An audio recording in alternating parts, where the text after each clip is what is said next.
नमस्कार, 4 PM गुजरात में आप सभी का स्वागत है और मैं हूं आपके साथ आकांक्षा यादव। दोस्तों, मध्य पूर्व में एक बार फिर तनाव तेजी से बढ़ता दिखाई दे रहा है। ईरान और अमेरिका के बीच लंबे समय से चल रहा टकराव अब एक ऐसे मोड़ पर पहुंच गया है जिसने पूरी दुनिया की चिंता बढ़ा दी है। ईरान की ओर से जारी हालिया संदेश और सैन्य दावों ने अंतर्राष्ट्रीय राजनीति में हलचल पैदा कर दी है।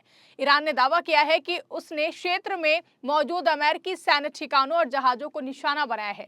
इसके साथ ही उसने दुनिया की सबसे महत्वपूर्ण समुद्री तेल मार्गों में से एक होर्मुज़ जल संधि को बंद करने की चेतावनी भी दी है। वहीं ये चेतावनी इसलिए भी गंभीर मानी जा रही है क्योंकि होर्मुज़ जल संधि से होकर दुनिया के लगभग 1/5वां हिस्सा कच्चे तेल का परिवहन होता है। अगर ये मार्ग बंद होता है तो वैश्विक ऊर्जा आपूर्ति पर बड़ा असर पड़ सकता है और तेल की कीमतों में भारी उछाल देखने को मिल सकता है। ईरान के नए सुप्रीम लीडर के रूप में चर्चाओं में आए मुस्तफा खामेनेई के नाम से जारी संदेश ने इस पूरे घटनाक्रम को और भी ज्यादा गंभीर बना दिया है। संदेश में कहा गया है कि ईरान पर किसी भी तरह के सैन्य हमले या फिर दबाव का कड़ा जवाब दिया जाएगा। संदेश में यह भी दावा किया गया है कि ईरान की सेना ने अमेरिकी सैन्य लक्ष्यों पर जवाबी कार्रवाई की है। हालांकि इन दावों की स्वतंत्र पुष्टि अभी तक नहीं हो सकी है, लेकिन इस बयान के सामने आने के बाद अंतर्राष्ट्रीय मीडिया और विश्लेषकों का ध्यान एक बार फिर मध्य पूर्व की ओर गया है। आपको बता दें कि ईरान लंबे समय से ये कहता रहा है कि वो अपनी संप्रभुता और क्षेत्रीय सुरक्षा से कोई समझौता नहीं करेगा।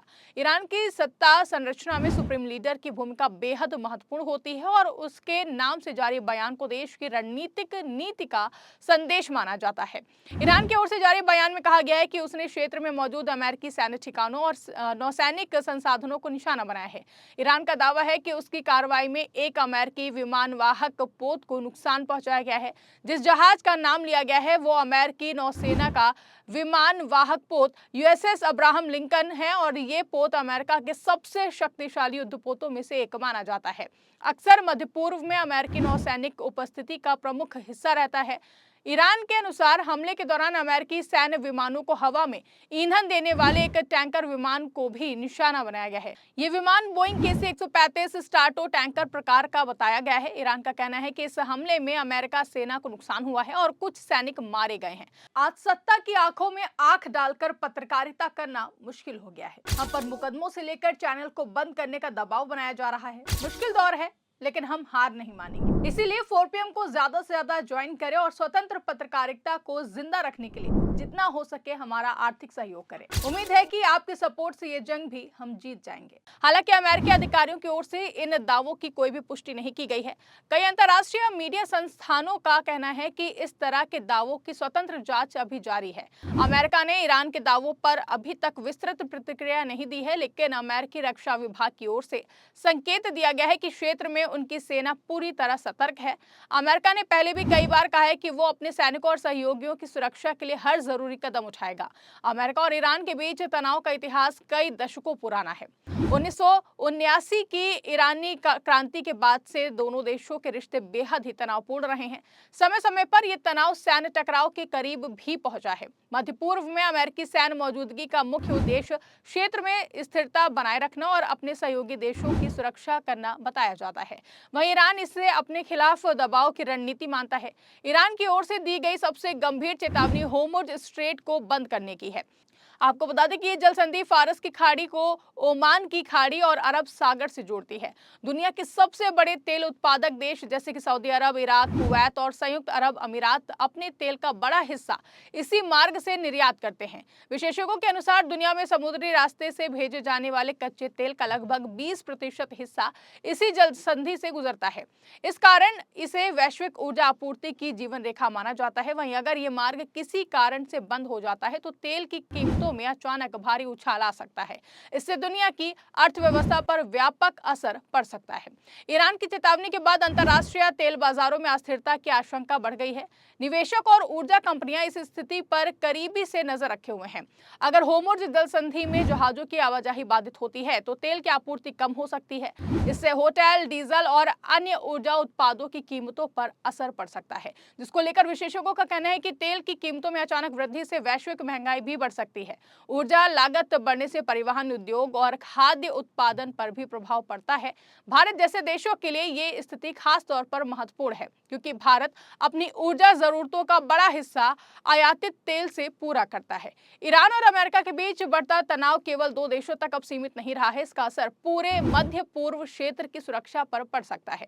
इस क्षेत्र में पहले से ही कई तरह के भू राजनीतिक संघर्ष चल रहे हैं। ऐसे में अगर स्थिति और भी ज्यादा बिगड़ती है तो कई अन्य देश भी इसमें शामिल हो सकते हैं। आपको बता दें कि विशेषज्ञों का कहना है कि किसी भी बड़े सैन्य टकराव से समुद्री व्यापार, ऊर्जा आपूर्ति और क्षेत्रीय स्थिरता पर गंभीर असर पड़ सकता है। इसलिए कई देश कूटनीतिक समाधान की अपील कर रहे हैं। संयुक्त राष्ट्र और कई वैश्विक शक्तियों ने इस बढ़ते तनाव पर चिंता जताई है। कई देशों ने दोनों पक्षों से संयम बरतने और बातचीत के जरिए समाधान निकालने की अपील की है।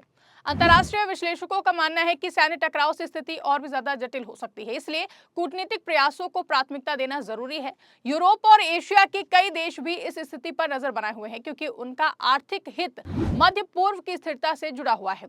ईरान की ओर से किए गए कई दावे अभी तक स्वतंत्र रूप से सत्यापित नहीं हुए हैं। अंतर्राष्ट्रीय मीडिया और रक्षा विश्लेषकों का कहना है कि किसी भी सैन्य कार्रवाई की पुष्टि के लिए कई स्रोतों से जानकारी की आवश्यकता होती है। अक्सर संघर्ष की स्थिति में दोनों पक्ष अपनी अपनी रणनीतिक या फिर मनोवैज्ञानिक स्थिति मजबूत करने के लिए अलग अलग दावे करते हैं। इसलिए विश्लेषक सावधानी से जानकारी की जांच करने की सलाह देते हैं। आपको बता दें कि वर्तमान स्थिति को देखते हुए कई संभावनाएं सामने आ रही हैं, जिसमें पहली संभावना है कि दोनों पक्ष सीमित स्तर पर तनाव बनाए रखें, लेकिन सीधे बड़े सैन्य टकराव से बचें। दूसरी संभावना यह है कि अगर हमलों या फिर जवाबी कार्रवाइयों का सिलसिला बढ़ता है तो स्थिति व्यापक संघर्ष में बदल सकती है। वहीं तीसरी संभावना यह भी है कि अंतर्राष्ट्रीय दबाव और कूटनीतिक प्रयासों के कारण दोनों पक्ष बातचीत का रास्ता अपनाएं। आपको बता दें कि ईरान और अमेरिका के बीच मौजूद तनाव वैश्विक राजनीतिक और अर्थव्यवस्था दोनों के लिए एक गंभीर चुनौती बन सकता है। ईरान की ओर से किए गए सैन्य दावे और होर्मुज़ जल संधि को बंद करने की चेतावनी ने अंतर्राष्ट्रीय समुदाय की चिंता बढ़ा दी है। हालांकि अभी तक कई दावों की स्वतंत्र पुष्टि नहीं हुई है, लेकिन स्थिति की संवेदनशीलता को देखते हुए दुनिया भर की निगाहें मध्य पूर्व पर टिकी हुई हैं, जिसको लेकर विशेषज्ञों का मानना है कि संकट का समाधान सैन्य कार्रवाई से नहीं बल्कि कूटनीतिक संवाद और अंतर्राष्ट्रीय सहयोग से ही संभव है। आने वाले दिनों में ये साफ हो पाएगा कि ये तनाव किस दिशा में आगे बढ़ता है। क्या ये सीमित टकराव तक रहेगा या फिर वैश्विक स्तर पर बड़े संकट में बदल सकता है? ये तो आने वाले वक्त ही बताएगा। वहीं इस खबर पर आपकी क्या राय है, कमेंट करके हमें जरूर बताएगा। फिलहाल के लिए इस खबर में बस इतना ही। ऐसी तमाम बड़ी और राजनीतिक खबरों के लिए आप बने रहिए और देखते रहिए 4 PM गुजरात। धन्यवाद।